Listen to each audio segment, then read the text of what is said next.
Hey guys, don't forget to go ahead and leave a like for this video and click that subscribe button if you haven't done so already. Once we hit 50 subscribers, we will be having a giveaway. So, let's go for it.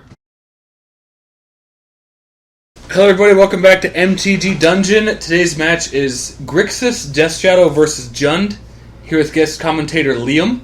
Hey, I'm talking and I'm on screen. Wow. Yeah, so you can just point out all of your mistakes, right? Yeah, I'll be the first to admit I'm not the best Death Shadow player. I've got a lot more experience playing like Jund and Counters Company, Jeskai, and I've been trying to force Death Shadow here so I can learn a bit more about it, try to get better with it. So who do you feel has advantage game one? Game one, they're both decks have a lot of stuff that's inherently pretty bad. Like your Hand Disruption is just going to trade 1-for-1, and then it comes down to basically whoever top decks more. Definitely the Death Shadow deck benefits from having bigger creatures, like the big old zombie fish, big old Death Shadow. The Jund lists currently don't play that many hard removal spells because they're playing bolts for those absolutely great cascade into bolt effect with the Bloodbraid Elf. So it's difficult to play multiple copies of Fatal Push or Terminate, Abrupt Decay, Maelstrom Pulse. I mean, still, if you stick a fast Liliana, if you stick Liliana turn 3, probably can't beat that. I got a feeling we got the turn 1 Inquisition because you put the low CMC up top. Yeah, kept a hand that was pretty contingent on that Thought Scour, and I'm going to be immediately punished for keeping that against attrition because it's going to the graveyard. I mean, you do still have a draw and a Street Wraith. Yeah, so draw a Street Wraith fetch land that puts you, Street Wraith fetch land gets you 3 mana towards that fish or that Tassiger. Yeah, but it's definitely not. Putting the land up front again. I could. It's not something I consciously think about. Honestly, it's just the way that I'm most used to playing. I'm just gonna start getting a cattle prod. So please no, I'm gonna be prodded multiple times a match. I just don't think about it. It's the only way you're gonna learn. Dropping my cards as always. It's gonna be great seeing you on camera. Just throw my whole deck on the ground. And I could have taken a mulligan here. Like the double teamer Battle Rage might as well be a mulligan. You can fire off a thoughts. Here. Yeah. All right, say Inquisition. Just see the absolute worst possible scenario over there. Like double Liliana, the Veil, Fatal Push, Terminate, other Liliana. Oh man. I mean, he currently only does have 2 mana, so that might be a slight saving grace for you. Yeah, so you can't take a Liliana because there's 2 of them. One of them's going to discard the other. The other Liliana, not that good. Liliana last up, not that good against me. Fatal Push hits half of my creatures, so I just take Terminate here. Because I think at this point you're probably on the Zombie Fish plane anyway, aren't you? Yeah, it's on Tassiger or Zombie Fish, depending. Tassiger costs 1 less, right? Yeah, so the worst case scenario here is to just play a Tassiger or play a fish, and then he untaps with his 3rd land, plays Liliana, and then the game is over. His 3rd land has to be black, though, as well. Yeah. So. And what I do know about his particular deck list is he's running 23 lands, and he's running, I think, 4 basics.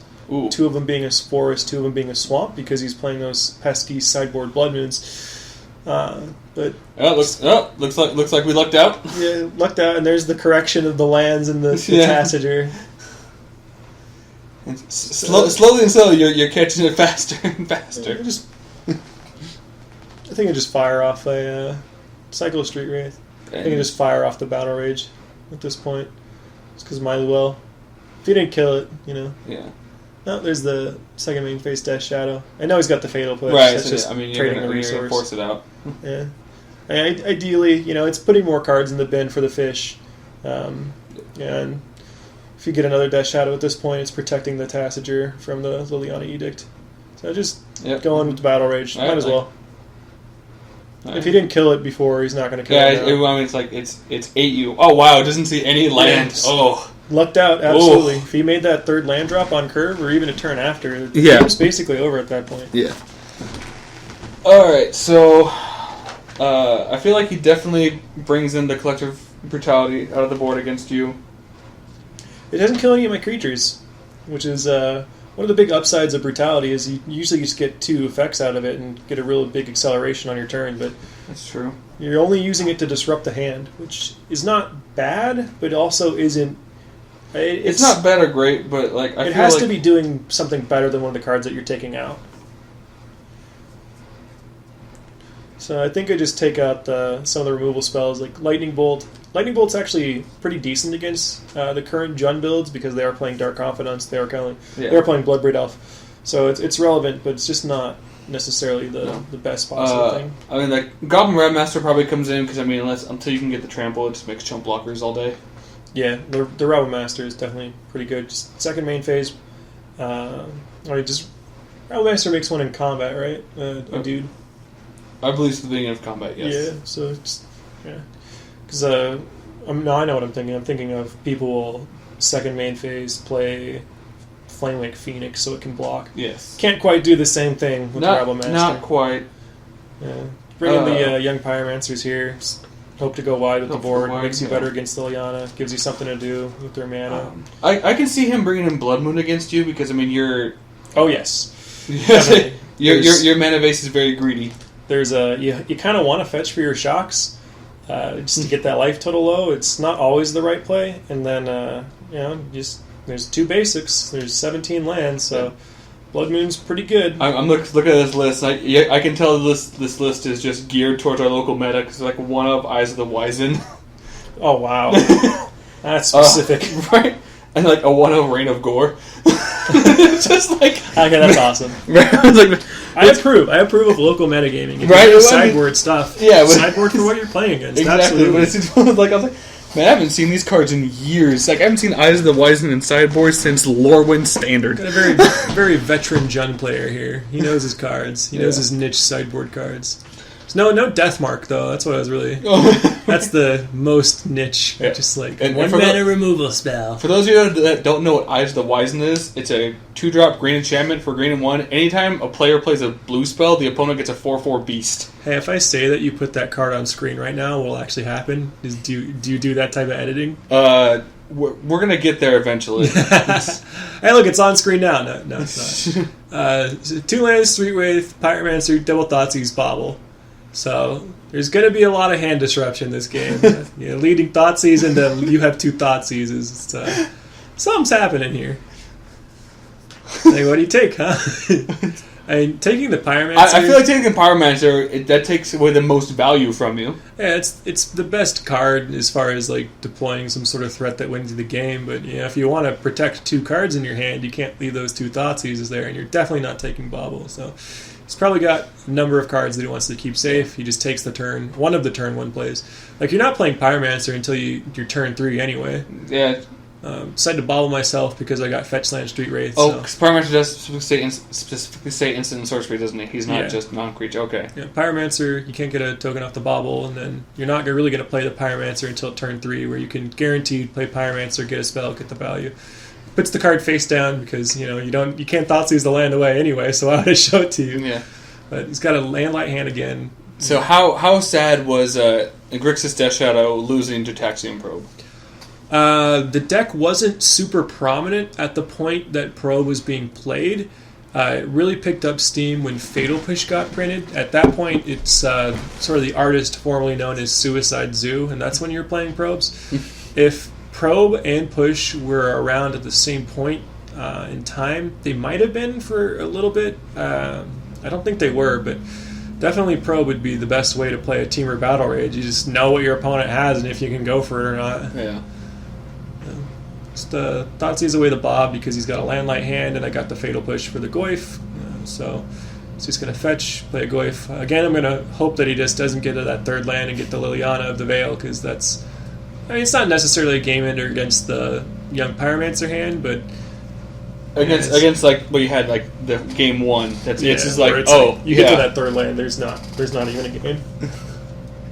You just gotta sit there and look pretty and take it. Mm-hmm. Absolutely. Liliana is truly the gift that keeps on giving in the Black-Green X decks. Yeah. One of the fundamentally best cards in the deck. Probably only Dark Confidant is better. Bob sticks around and usually win the game before he kills you off the triggers. It does happen. I mean, I flipped a Tassiger in my time. Oh no! Yeah, it's not. It's not good deck building, but yeah, it's funny. I think when someone was running the Mardu Emrakul combo with Nahiri. Oh gosh! Like there was one time where they revealed Emrakul off the Bob and killed himself. Oh, why? It's just like. It's a one-of in the deck. Like, what are the odds? Every time you draw a card, every time you fetch, you're just, like, thinking of the chance of drawing. Like, I'm gambling right now. What are the odds? Do I take 15? Oh, no. Right. There's the push on the Goyf. Yeah. Cycle another Street Wraith. There is something to be said about not cycling Street Wraith and just hoping to hard cast them because your opponent has swamps, but yeah, if you need lands... Usually, I feel like if you're at that point in the game... It's not a great spot for you. Well, I cycled the fish so I could leave the push in the graveyard in case I draw a Snapcaster Mage. Yes. I mean, it seems fun. Yeah. There's another Goyf. It's not quite as big as the fish, especially after the delve. Got rid of that bobble. Yeah. Even though I'm at a lower life total, if you're playing the Death Shadow deck, it's you can't. Pretty confident. Yeah. I mean, you can't afford to not be aggressive. You just go up 5 life by playing a fetch land there. And then the pretty good card. Yeah, I mean, like taking some pressure off of you. I mean, there is something to be said for just not attacking, playing Liliana, and then just ticking up over and over again. But I kind of feel like that's a losing prospect, especially when I know he's got the Liliana in the hand. So then you don't get the 5 damage in. I get edicted, and then the Liliana's just taking damage anyway. There's just life total going every which way. Right. Finally resolves itself at 9. Making sure to get the full spectrum of I should just have the random wheels. Like, I attack. What's your life total? 27. Damn it! It's like the Price is Right? Giant wheel. It's 100. Yeah, that's a good thing. What did I win? Fetch your cycle at 1. Damn it! Bolt you. Ah! That's pretty good. Hit the 3rd land drop. Sealing the fate of that fish. Goodbye, fish. Get out of here. Goyf Bastion for 4? Yeah, 4. Instant sorcery land creature. Yeah. It's -2 right now from the so it's attacked the Lily to bring it down. Is a Pyromancer and no spell. So what I'm hearing is the chump blocker Pyromancer. No, I mean, I think it's better at this point to hold off on the Pyromancer. If you draw a spell, you get to make a dude, and then the Liliana Edict doesn't take away. And there's the Blood Moon. Rip the game. But it's better. It's better to not chump block immediately with the Pyromancer. If the Liliana, if Liliana doesn't kill it, you get to make some dudes, hopefully. So at this point, you're hoping for lightning bolts? At this point, I bordered those out. So at this point, you're hoping for Faithless Looting into Island Swamp. Other than that's a pretty tall order, sir. Yeah, so attack for 2, kill that Lily. Definitely should not have. Well, I think you can safely not attack with Goyf at that point, and then just leave up your Liliana, protect the Liliana. Hey, you got the island! There is the island, so that Faithless Looting is live. We'll see. I mean, Temur Battle Rage wouldn't be terrible either. You get Battle Rage just to get 4 points of damage in, and a jump blocker. Yeah, it's any castable spell at this point is good in the face of Blood Moon. There's that surprise Ambush Viper. Always a good thing. He puts his Goyf in the bin immediately. I'm like, hey, there's a Blood Moon. I can't flash back that Fatal Push. As much as I'd like for that to happen at this point, it's kind of not. So I decided not to attack with Snap. So maybe. Well, you have to. You're at 3. This actually ends up being a pretty bad misplay because if you're not going to attack with a Snapcaster Mage, you might as well chump block with it. And I believe I draw a Dismember here, and then I can't pay the required life amount to then dismember the Goyf. So this is a big misstep. There's no point in flashing in a creature on end step and then not attacking with it. Just absolutely should have preserved the life total, and it ends up costing me. But in the face of Blood Moon, probably not winning this game anyway. Yeah, there is something to be said for realizing that I did make a mistake, and it ended up costing me a perfectly viable removal spell against that Tarmogoyf.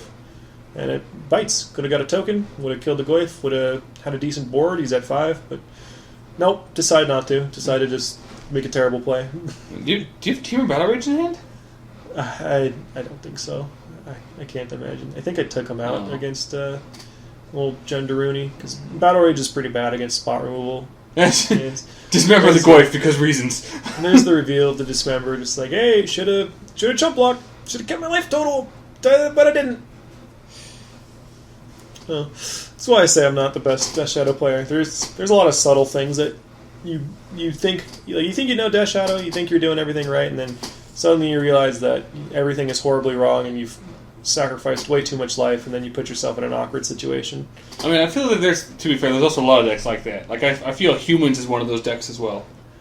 Humans is a bit more linear than a deck like Death Shadow, but there's definitely something to be said for how you sequence, how you play your cards matters often a lot more than the subtle interactions of any given matchup.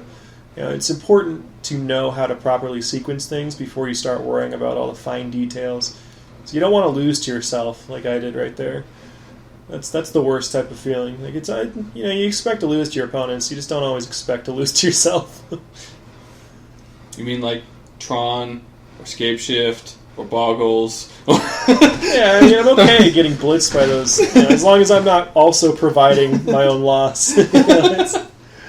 That's whatever. There's some matchups that are just... Well, I was gonna be like, with those decks, sometimes you end up losing to yourself. Like, you're playing Boggles, like, I got one Boggle, and like, I have like a Pyroclasm to kill it. You're like, I don't have another creature. I'm gonna lose now.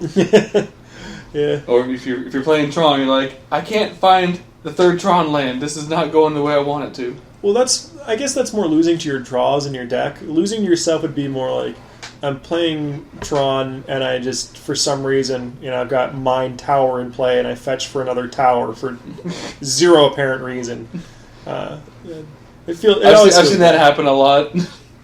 Yeah, I mean, I used to play Tron. I used to play different Tron lands on purpose, just to make my opponent have to read them and know what Tron lands I have. It's just like a little bit metagaming. It's a little bit cheap, but there's no reason not to do it. I mean, if you can gain advantage of it just by playing different art, might as well. Yeah, well, I say we were at a standard PPTQ with our team. In Ben's deck, he's running 4 different kinds of foil mountains. Right on. And his opponent was like super OCD, and it was annoying the crap out of him. It's all about taking revenge against those people who are OCD. That's the real reason. Usually I don't play different basics just because if your opponent knows what basic you have in your hand, you draw another basic, you play it, you're giving him free information. Right, but if it's something like Tron lands, like I'm keeping track of what mana I'm playing, like I know what's happening. Yeah. Like, you don't have to know. Like you don't have to pay attention if you don't want to. You're not hiding anything from them, but you're not. You're not disclosing exact information either. Yeah, it's a live omission. It's not even really a good lie. They can just look and read. It's like if they can't be bothered to put out the extra effort of verifying what lands you have in Tron, where lands matter super much. Yeah, maybe that's on them. It's like Jones going down to 6. Looks like you're keeping your 7. Yeah, the mulligans against the hand attrition decks, always very brutal. I mean, both decks have the hand attrition cards, and both of them get that benefit. I really want to see like both you guys have like 2 Thoughtseize and an Inquisition. And like we both just like, well, this was fun. So the reason I show that hand is because I keep a 1-lander that's like land, push, Thoughtseize, Grimflare, or something like that. Or no, not Grimflare. I was like, whoa, Grim Lavamancer. Okay, very different card. I was like, one of them I can cast. I mean, I think there's a Faithless Looting in there. I think it's like Faithless Looting, Hand Disruption, Removal Spell, Lavamancer, other cards. Okay. Which is like, you can keep 1-landers sometimes in the Death Shadow deck, especially if you have like a Bauble or like a Straight Rate to Cycle. Going down to 5 here, it's super brutal, especially in the face of hand disruptions. Absolutely not what you want to be doing. But a strong 7 from Jund probably just beats a strong 7 from Death Shadow, just in the blind.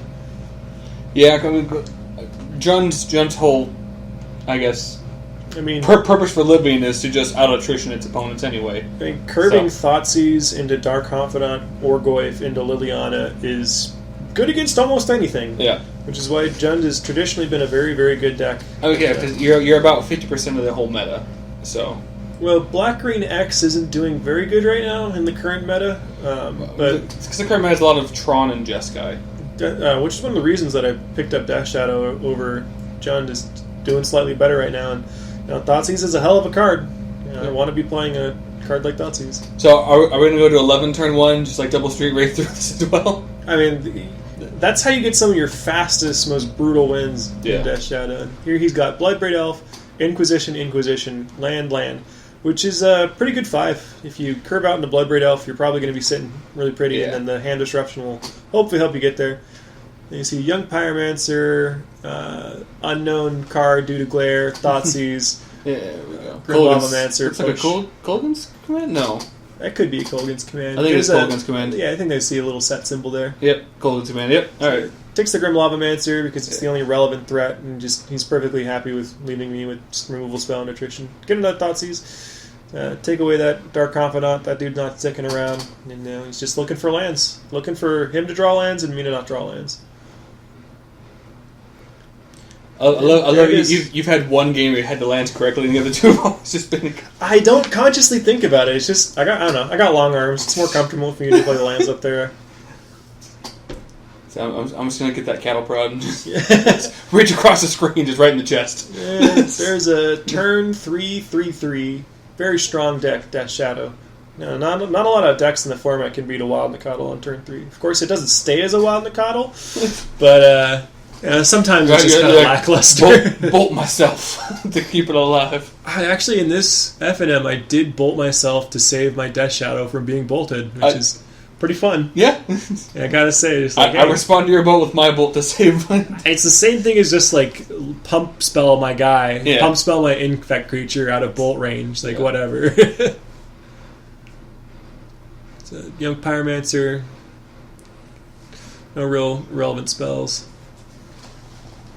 Let's see if this Jund player can top draw correctly. It's probably going to fetch out the basics here in case he gets the Blood Moon, just shut out the game. No basics on my side. No, I think he's going to have to try and find a mountain, because I don't think he has one in hand for the Bloodbraid. Yeah, that's true. That's true. He doesn't play a basic mountain in his deck, so he's got to get that Blood Moon. But yeah. So now he's hoping just land into Bloodbraid Elf. Pretty sweet right now. And then I got untap land. Like the Raging Ravine isn't a great one to top draw right now. Yeah, I think that's the only tap land that they play, right? Do they play any fast lands? Your tap lands are you play the fast lands, the Blackleaf Cliffs, usually 4, and then you play Raging Ravine or Treetop Village as your man lands, or a combination of both. Okay, so any one of those lands off the top isn't great because it's getting you in your 4th land, but not exactly how you want it. There's a K command, kill the Pyromancer, probably get back my Tarmogoyf. You can go for the Dark Confidant. Helps you get cards, helps you get ahead in the match, but he knows about the removal spell, so it's not going to stick around much longer. And I don't remember if I played a second main phase fetch, make my Death Shadow. Hey, Rabmaster. There's something to be said for just, I could have fetched out a basic at this point in the game, had that swamp. So there's a Rabblemancer, he's an attack for 1, Death Shadow gets 1 power bigger, and he knows about the K command. So I'm at 6, Death Shadow is at 7. So just K commanding for game? There's 2 damage. Oh no, because there's 2 damage there. Get back my Pyromancer, and then any 2 damage to myself that I can deal is just a 9 power guy. So Street Wraith. Street Wraith, Shockland. There it is. Bam. There it is, Shockland, okay. And the dude's big. Yep. That's kind of the benefits of playing Death Shadows. Just suddenly you have a big dude out of nowhere, and they're dead. Alright, grixis Death Shadow in 3. A little bit of luck involved. A lot of luck.